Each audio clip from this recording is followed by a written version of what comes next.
Hi YouTube, how's it going? Hope you're doing wonderful today. I am going to be bringing it back, of course, to the educational informative games that some of you know and some of you love.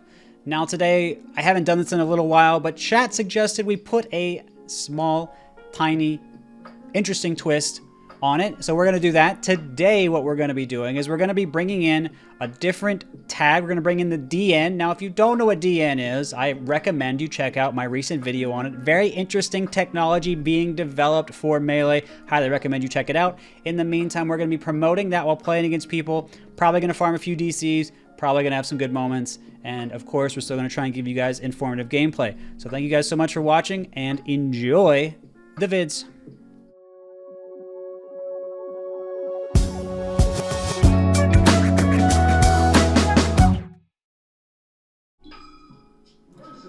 All right, we are going to get in Marth Falco on Fountain of Dreams. We just saw this matchup plenty recently. Platform.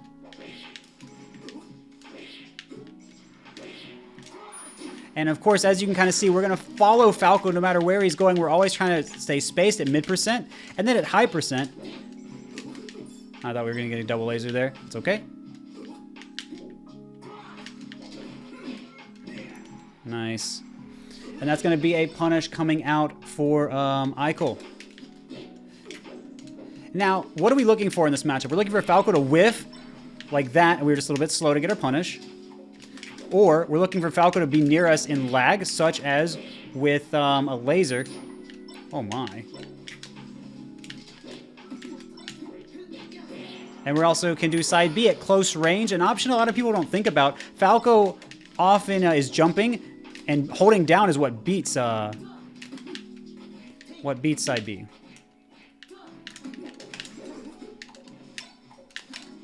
Well, that's not a forward smash.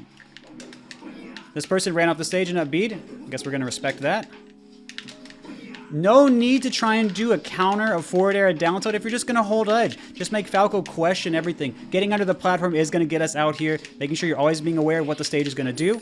Just wanted to go for a quick kill there. That's okay. We're just going to use the stage to go for a little edge cancel action. The platform is gone. This area is going to be a little more unsafe for Falco. And I almost was able to get the punish there. I accidentally held away. Not entirely sure why I did that. That's okay.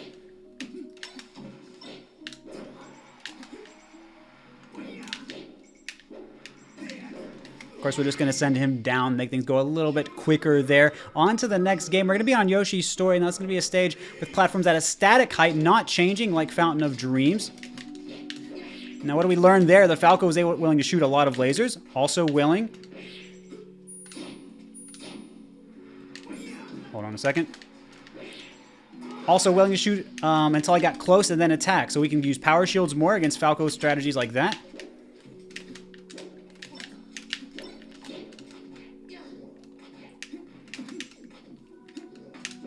I think we might have been able to spike, but I just wanted to see keep them honest there. They can tech this. They did not. That's going to be a back air kill for us. Now, we're always keeping an eye on Randall. Randall being the cloud that does pop up. Out on 4s, ins on 9s is what you need to remember. Oh. And notice I went down with side B. I didn't want to use anything like such as up B that could give him a chance to tech.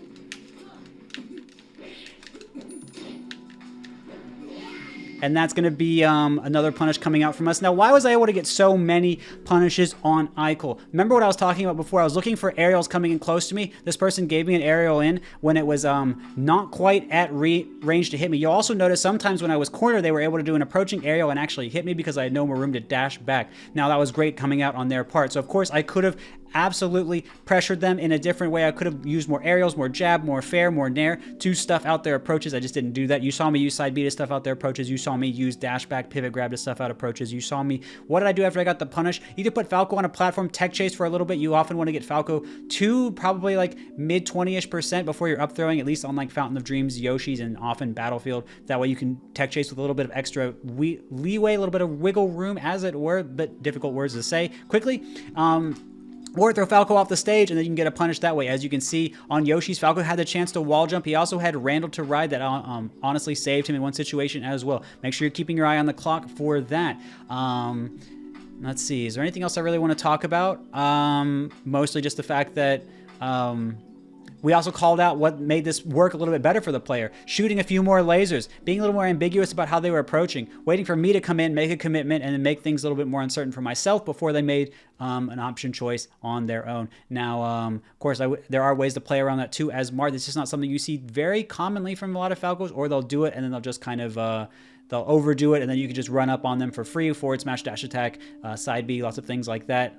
So, you know, make sure you're kind of being very conscious. You're not just overly camping and giving Marth room to pressure your space for free. You want to make sure, I believe, in my opinion, as Falco, you're still pressuring Marth, even if you're keeping the gun warm. Anyway, hopefully that makes sense to you guys. GG's to my opponent, and thank you guys for watching.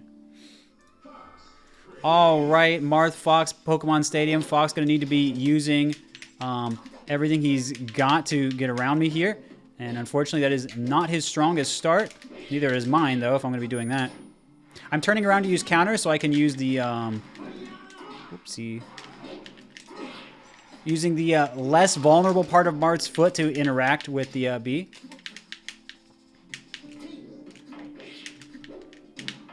There's our shield drop punish coming out. So, of course, what you want to be doing when Fox is on a platform is you want to be spaced. So I just want to show you kind of what that looks like. Let's do that again. That's what I wanted to be doing, that forward air, right?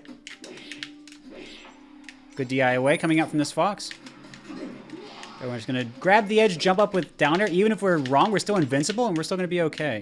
So grabbing the edge first can be good. Obviously, you can just down air, but yeah. So being right under Fox was not really where I wanted to be there.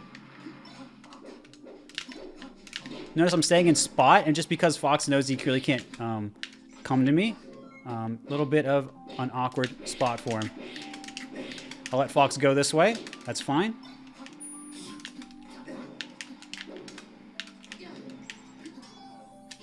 And we're just going to mess up their tech skill a little bit. They didn't seem like they wanted to jump, so we just put them on the edge.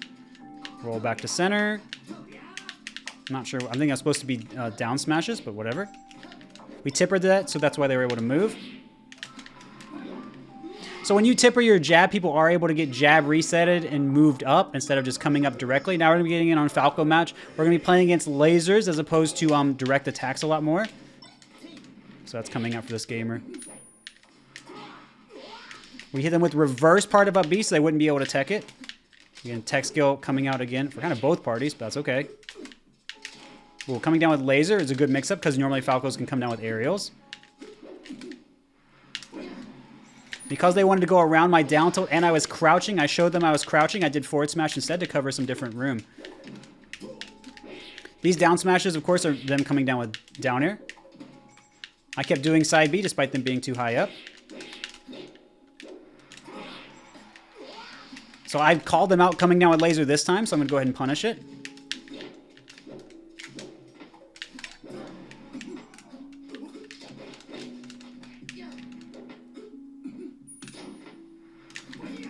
We're just going to grab the edge this time instead of giving them a chance to tech. And so as you guys can kind of see, calling out some of these habits can lead to some explosive neutral interactions. I knew that they were going to try and attack. I knew they were going to try and either put out that laser or basically as long as you know their timing, and I did know that they're rough timing, like if they're going to dash back and then they're going to come in or they're going to get on a platform, then they're directly going to try and make a movement. Especially if I'm coming towards them and only giving them a certain chance to decide what to do, that's going to make things much simpler for me. I don't have to guess from the total range of possibilities, only the things that I am kind of encouraging them to do and what they like to do anyway. Now, of course, this player could have been moving a little bit faster out of their tech skill. We saw them get stuck on shield on platforms where they could have been spot dodging. We saw them down smash when they were trying to down air. We saw them shoot lasers a little bit too high sometimes, or the lasers weren't fast enough with Falco, and so on. So, of course, tech skill is going to be a concern. But, you know, there are other things that could be talked about as well. The habit timing of the lasers with Falco, or kind of, you know, the way they kind of... Let's see, something probably for Fox would be more like how they wanted to quickly shield drop on the platform a lot when they were Fox, or how they attacked from probably a little bit too far away, things like that. There wasn't much full hop usage, not much attacking from platform usage or fakes. These sorts of things can make Fox much more scary to deal with pretty much as any character, but certainly Marth is one of those. So, let's see. I think that's a decent range of things. Lets you know how to deal with... lets you know the importance of tech skill, lets you know the importance of habits, and also shows you a little bit about how counter works and how to get punishes in that way. So hopefully that stuff makes sense to you guys, and GG's to my opponent.